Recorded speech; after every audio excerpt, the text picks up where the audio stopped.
Good morning, I hope you have passed enjoyable moments.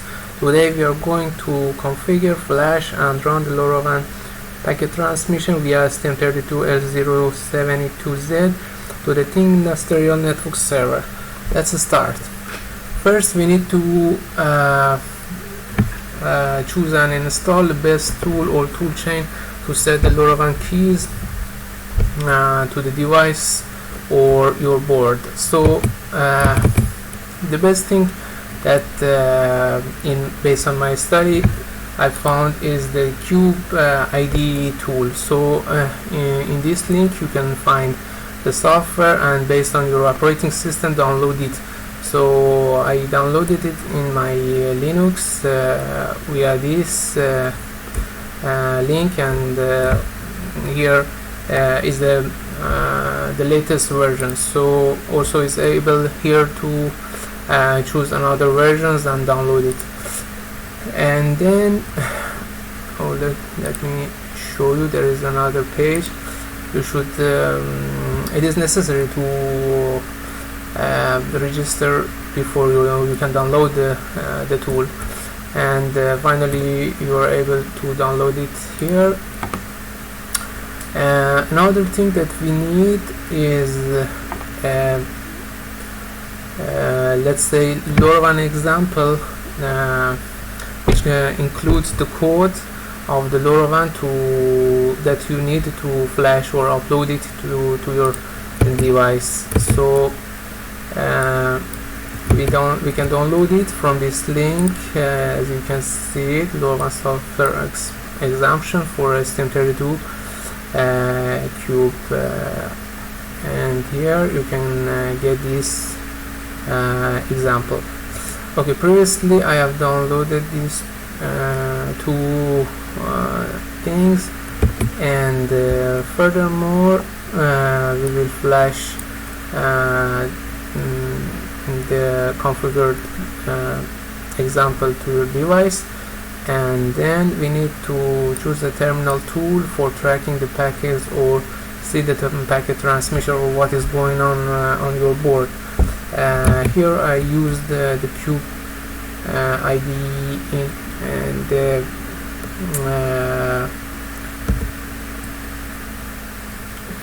Cutecome terminal tool. Okay, let's start.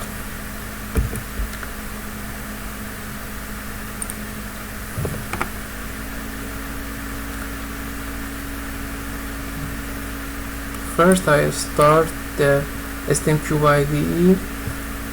It asks for a workspace. I put a new workspace here.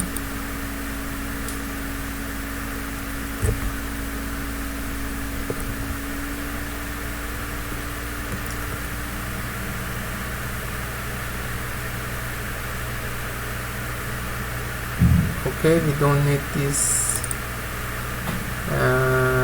wizard, so I minimize it.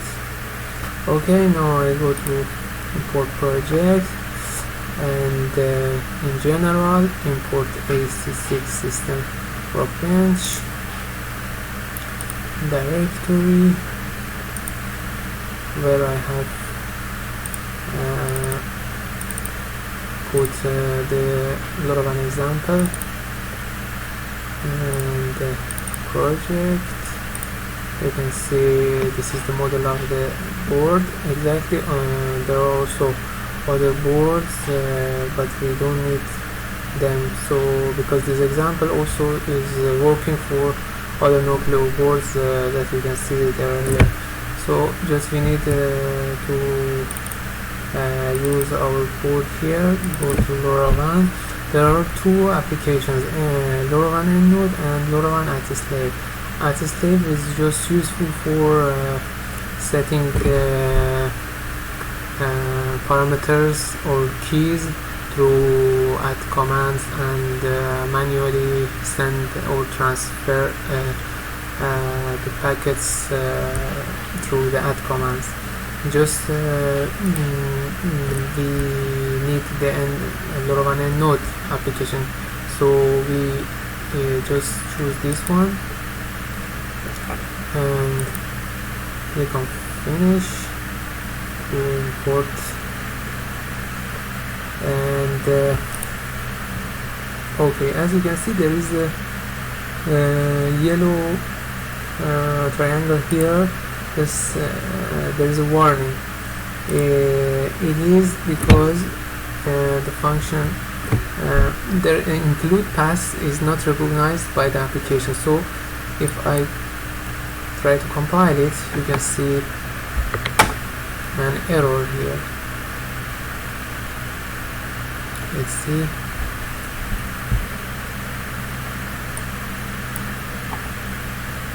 Okay, as you can see, it says that in this pass lm100.c and lmhp compliance.h no such follow directory. Okay, because it returns to upper directories, and we didn't have this in this example. We didn't import all the upper directories. We just imported the Lorawan-end-node part. Okay, now we need to right click on the main application, properties, and see secure class general and pass and symbol section. Okay, now here, although you can see that the pass has error also there is here, but it's shown here, but it is not in fact added because this pass it doesn't have the previous directories. So and our project starts from Lorawan-end-node directory, so we need to add it manually. File system, and again in the Lorawan example directory, main directory, middleware, third party, and SD third party is for the communication between this board and another third parties, which here we use the thing industrial LoRa network server, while we use the SD cloud for communication between another component of the SD company. We need to choose this directory. Okay, third party Lorawan LM100 packages, this one, and okay, it has been added to this. Apply. It says that we need to rebuild. Okay, now we rebuild it to, as you can see, it has been solved. So when we see the zero error, we can run or debug the program.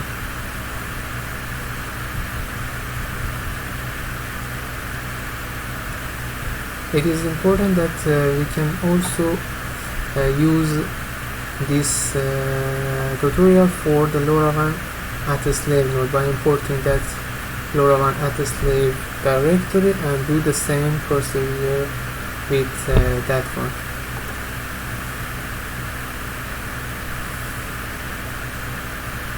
Okay, it is working.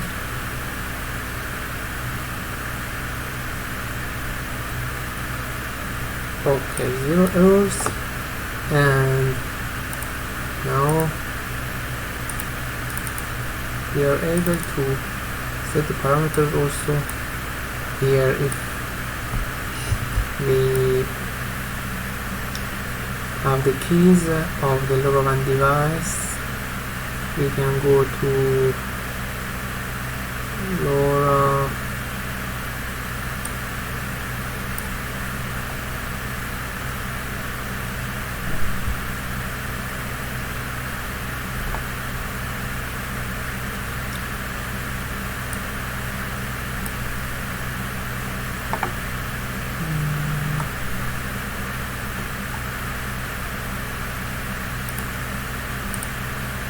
Okay, also it is possible to change them here. Okay, we need the keys that we have been set previously in the console of the industrial platform. Okay, now I create a new application again. Just to show you, application name is not important. Create application. Okay, we need to add a device here. Choose the manually Mac version 103, and because we are doing the test scenario, we choose this one. Advanced activation by personalization, and the UI.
We should use the static device UI. The static device is a Lorawan device, and here, as I am using the app mode, we need the static device address too. When you are using the over there, it is not necessary to set it. Okay, we need to generate the address.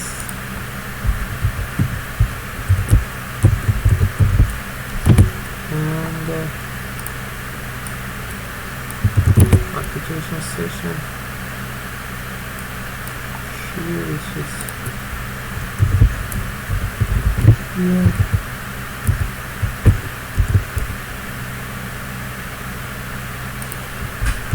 Should be common.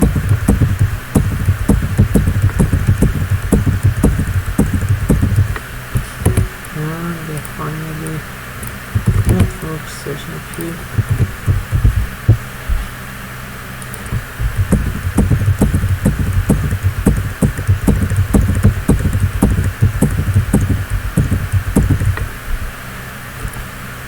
Okay, and if you had any changes in this section, as you can see, for example, in the adaptive data rate on or off, or setting the data rate to fixed data rate, or activation method, like me, you need to change this. Otherwise, over the activation is not need to change anything. Okay, I go to save all, and just I need to change another parameter, as my gateway is a single channel gateway. I need to change the region, but I think it is not permissioned here, because I need to change change something here. So I have to go to the directory and the project. Okay, and the middleware, sorry,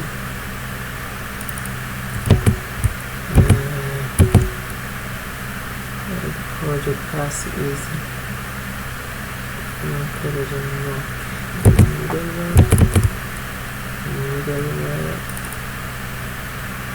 third-party Lorawan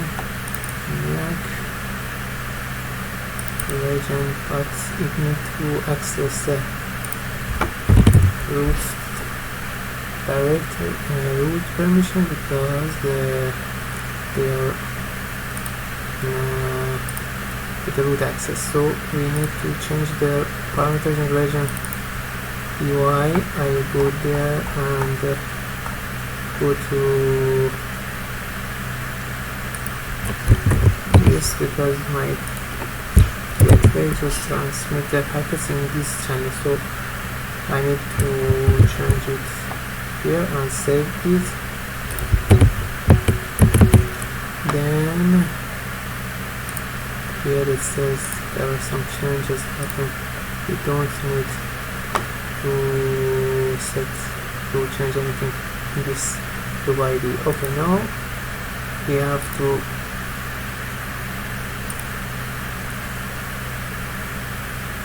compile it again.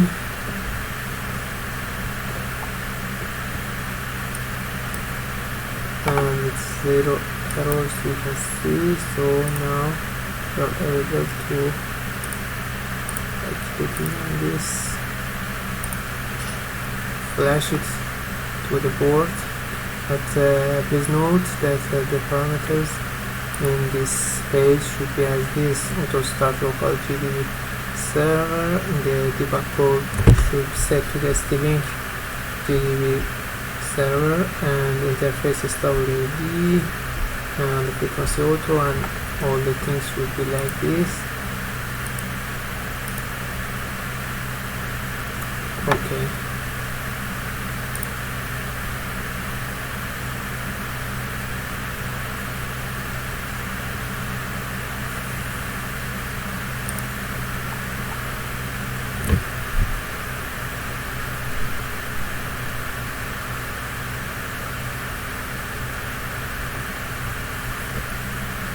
Now the LED on your board should blink between the red and green, and now you need to run the application inside the board.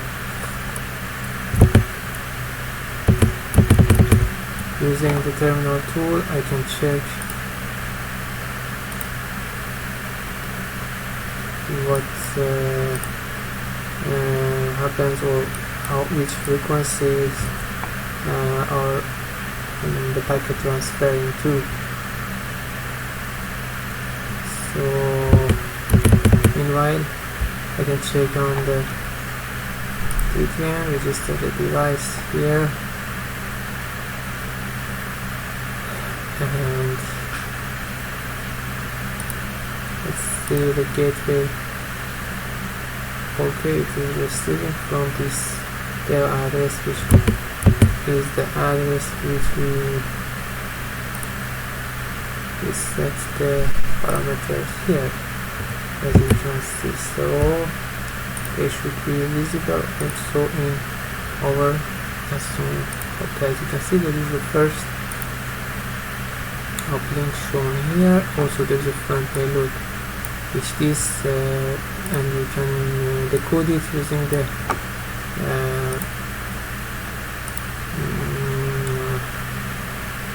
let me show you the payload formatters that you can set the function here, and it shows which is inside of the packet that it is sending. They are the data at the moment are the temperature of the device, and also the voltage of the board which is consuming itself. Moreover, in the Cutecome terminal tool, it is possible to set the add commands, but I wanted to mention that parameter should be changed. Just the baud rate should be set to 9600. Other parameters are the same. And then if you have uploaded the add slave in the application by using that command which are exist in the user manual of the add slave, you can interact with the device and change the parameters also here.